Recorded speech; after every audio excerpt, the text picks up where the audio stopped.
Voice of America Washington से news minute के साथ मैं हूं ताबिंदा नईम। पोप फ्रांसिस जो अमेरिका के 3 रोज़ा दौरे पर वाशिंगटन पहुंचे हैं, आज सदर ओबामा से मुलाकात के बाद व्हाइट हाउस के लॉन में एक अहम तकरीर कर रहे हैं। वाशिंगटन के नेशनल मॉल पर सिक्योरिटी के सख्त इंतजामात में उनकी झलक देखने को बेताब शहरी सुबह से ही जमा होना शुरू हो गए थे। चीन के सदर शी जिनपिंग ने, जो अक़वाम मुत्तहिदा जनरल असम्बली इजलास में शिरकत के लिए अमरीका में है, रियासत वाशिंगटन के शहर सियाटल में 650 अहम कारोबारी शख्सियात से खिताब करते हुए उन तहफ़्फ़ुज़ात पर बात की है जो अमरीका चीन माशी ताल्लुकात में रुकावट हैं।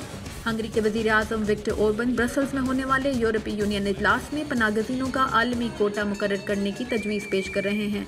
तुर्की ने शामी पनाहगज़ीनों को अपने सरहदी शहरों तक पहुँचने से रोकने के लिए उनके अंदरून मुल्क सफ़र पर पाबंदी आयद कर दी है।